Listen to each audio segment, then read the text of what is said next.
Homeowners are struggling to pay their mortgage. Let's have a look. Hello everyone, Florian here and welcome to another episode of HeiseSays. Grab your stein of coffee because, well, I thought we'd have a look at this article discussing homeowners who are struggling to pay their mortgage or can't pay their mortgage. Sydney suburbs where homeowners can't pay their mortgages, and this was a Domain article, I think featured in the Sydney Morning Herald.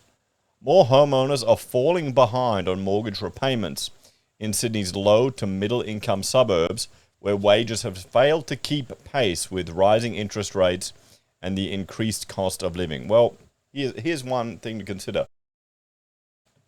These interest rate increases, well, they're sudden. They just happened. Cost of living, it's sudden. It just happened. I guess it's all coming to a head, isn't it? How many of them FOMO'd in and bought too high? Pushed too far. As many as 500 households across New South Wales could fall behind on repayments for every extra 25 basis point increase from here, Credit Bureau Ilion forecasts. Well, okay, I mean, it's sad for those people, but it's 500 houses. It's not a significant number. And, well, I asked viewers, I asked you in the channel, how many of you have missed a repayment? And here is the poll I put up 6 hours ago. Have you ever fallen behind on your mortgage repayments? Now, 10% said yes. Oh, yeah. This is what happens when I write these things on my mobile phone. And 90% said no. Let's look at some of the comments here. Teaspoon goes, what's the difference between a recession and a depression? A recession is when you're out of work. A depression is when I'm out of work. That's the old economist joke. I was 12 months in advance when we ran into a bit of financial trouble. It shows the importance of making a buffer with your repayments. There you go. This is some good advice. How can you be stressed over mortgage? That's a joke. What? Mortgage stress. Yeah, okay, mate. Now, even with rate rises, my mortgage is only about 15% of income. I'm assuming mortgage payments. If all else fails, guys, there's always FIFO shutdown work in WA that'll get you out of a financial hole. Well, there you go. The opposition, no, not mortgage repayments, but I went through a rough patch 10 years ago where I missed a couple of rent payments. My landlord at the time was very patient and let me back pay when I had the money. My wife never knew how close we were to having nowhere to live, but it was an experience that has led me to always prepare for the worst first. It's kind of sad that you kept that from your wife. I mean, you want a woman that has your back when you're going through tough times. You know, you don't want to protect them too much from these issues. But if you did something stupid, then I can understand why. Josh, got close to where I had single-digit dollars left in the account and couldn't even afford to leave work to put fuel in my car until my pay went through. Right. I did thanks to COVID lockdowns and mandates. But we haven't broken and are back in a position to get on top. Screw the bureaucrats that did this to us, though. Being the studious type, I rang the Westpac Bank to tell them I'll be just a few days late. So a payment agreement was put in place, and they went through a series of fairly personal questions. Shouldn't have bothered. They put late payment flag on my credit file for 2 years. If I'm ever in that situation again, I won't bother to tell them, just cop the late payment flag. There you go. So let's jump back to look at this article because, well, the majority of the viewers of the channel haven't missed a payment on their mortgage. And some people have, and, well, some interesting life lessons we get from there. Well, what's going on? So, in Sydney, a 0.63%, in Sydney, 0.63% of home loans were more than 30 days overdue in December. Data from Ilion found. That's nothing. That's less than 1%. This is not something drastic. If you're there on the edge of your seat hoping, oh yes, we're finally going to get huge crashes and people are going to be forced to sell, not with these numbers.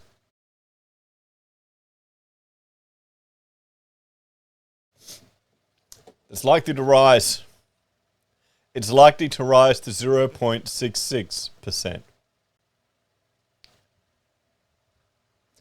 If there's another 25 basis point rise, it'll reach 0.69%, hey, after a second rate rise. Under 1% of the mortgages in Sydney are just 30 days overdue. And if we're talking another 2 interest rate rises, that's going to go up to 0.69%, nearly 0.7%. These are not scary numbers. So far, western and southwestern Sydney suburbs are most likely to have fallen behind on mortgage repayments. Suburbs that top the list include Mount Vernon, Old Guildford, Shaveley, and South Granville, where between 2.2 and 2.5% of loans are behind. Okay, now we're talking slightly higher numbers. Ahead of the Reserve Bank's interest rate decision on Tuesday, when another hike is expected, Ilion, head of modelling, Barrett Hasseldine, said the number of households falling behind on mortgage repayments has been on the rise for 4 months. Yes, because it crashed. It crashed. It went really low. And now the numbers of people that are in arrears is still bloody low.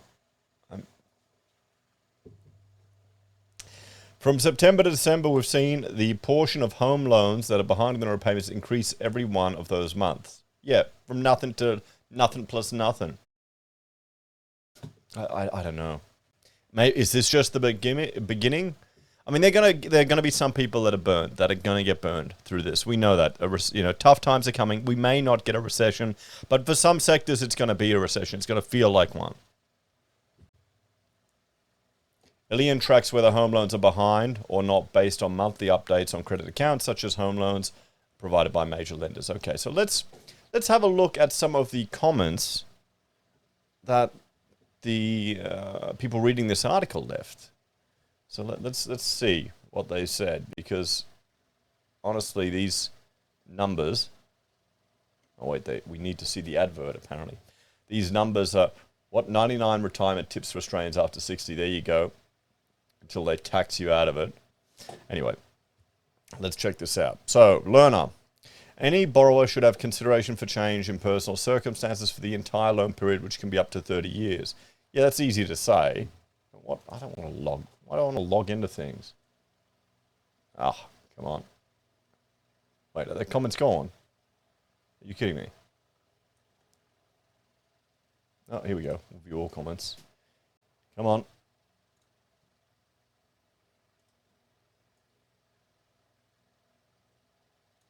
I'm turning into a boomer. I can't figure this stuff out. Okay. These circumstances can be decrease in earnings, decline in health impact. Yeah, baby. Okay, yeah. Let's keep going here. Always blame the poor and the vulnerable. The majority of visible mortgage stress, the printed article actually has an extensive list, are in low to middle income areas. Most of these people are facing quite serious problems now, which are likely to worsen as long as the current trend continues. If they are forced to sell, they will face a quite expensive and competitive rental market. Yeah, no, they will be screwed. But we're not talking significant numbers here. All the generational propaganda from some of my fellow boomers about how we had it tough with a period of very high interest rates, but heroically struggled through by living on bread and cabbage instead of smashed ab and soy lattes, and working 25-hour days instead of picking up whatever gigs are available, totally ignores reality. When we bought our first house, the median price in the Greater Sydney region was 4 to 5 times the median wage. Now it's more like the 14 to 15 times. Well, here's the thing. Median wages, it doesn't matter. Okay? It doesn't matter. It has to be related to household income. Back in the boomer times, you could have a one-income household. Nowadays, you can't. Okay? That's what's changed. So that's why, reminiscing back with all the wishy-washy, remembering kind of special effects, no, it doesn't matter. We're not living in that time anymore. Now, both of you have to work. If you're a young couple, husband, wife has to work. The government has to subsidize the care of your kids because you both have to work just to get to the point where your parents were. You're not getting ahead. You know, the generation's quality of life is only getting better probably because of technological efficiencies.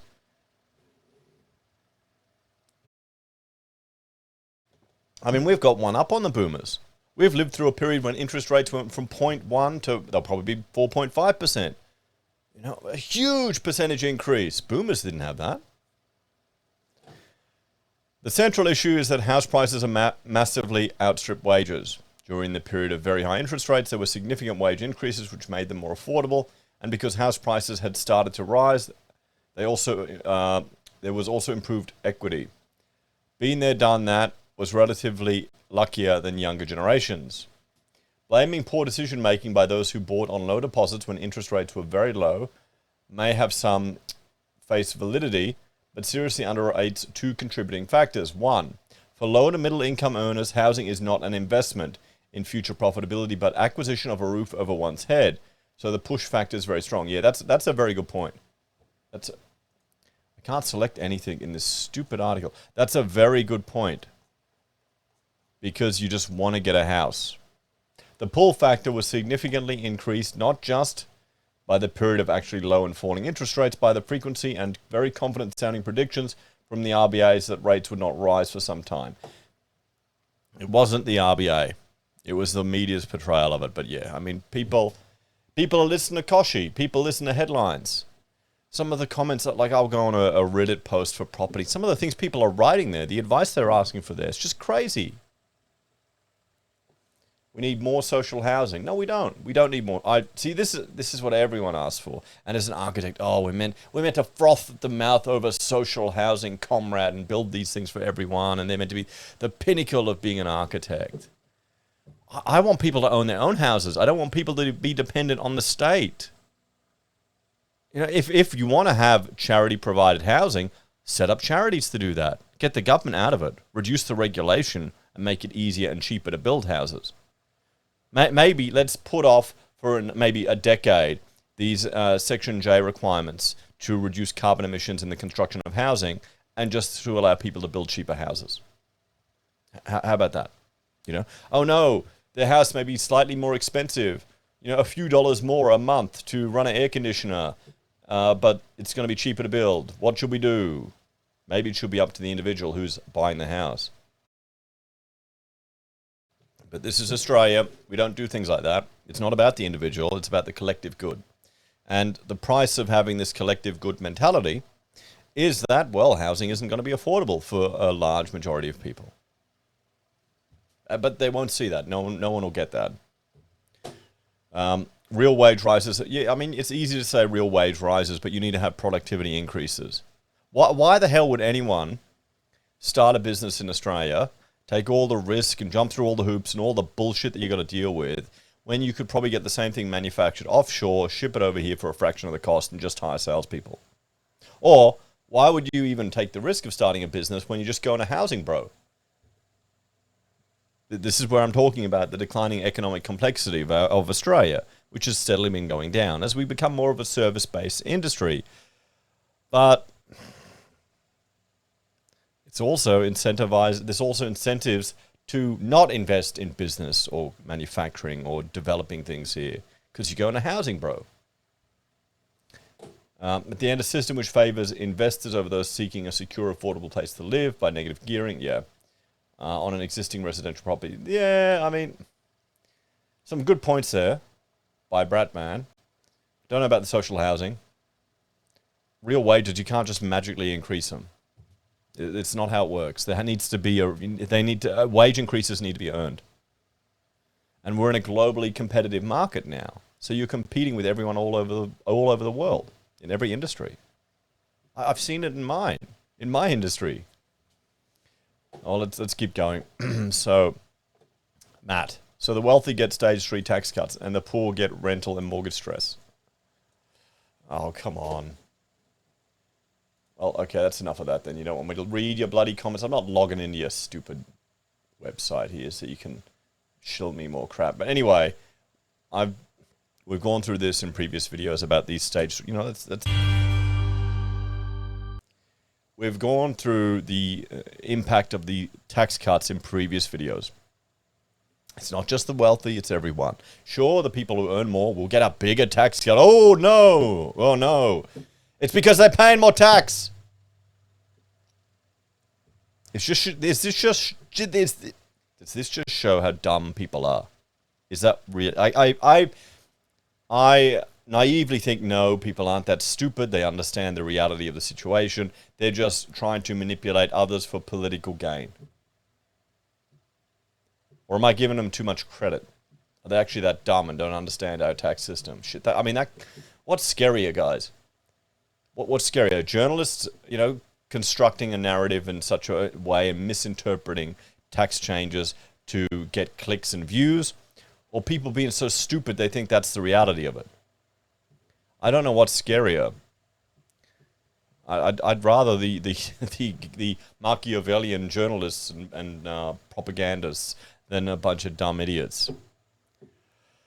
But anyway, I'm going off topic like I always do. We've got, a tiny fraction of houses, their people are getting behind on their mortgages. I know it's tough. Not everyone wants to be in that situation. But if you get into financial difficulties, you need to go through hard times. You need to make sacrifices. You need to realize what you can do without, and you'll be shocked at what you can do without. I've been through some tough times. We really cut to the bone. We cut so many expenses. I told Rachel we have a spending freeze. Can't spend any money until we had money coming in. Fortunately, it all worked out. But you just have to do it sometimes. If something doesn't work out, for us it was a big project that fell through. Out of nowhere. It was like a year's worth of work. So you've got to sometimes tighten the belt.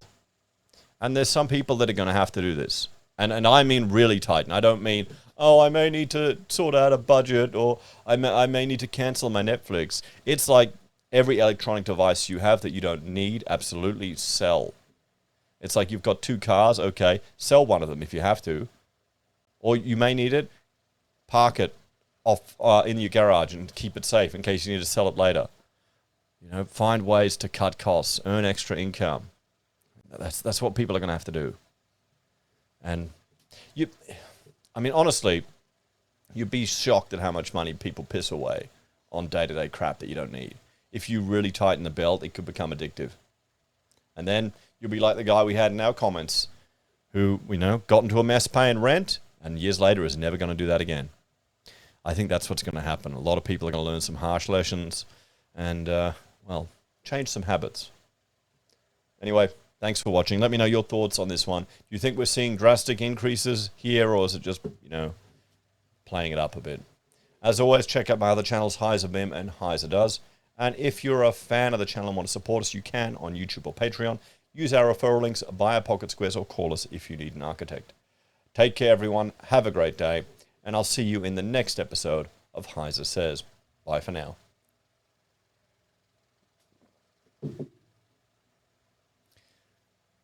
What is it? 0.6 to 0.66? What an increase.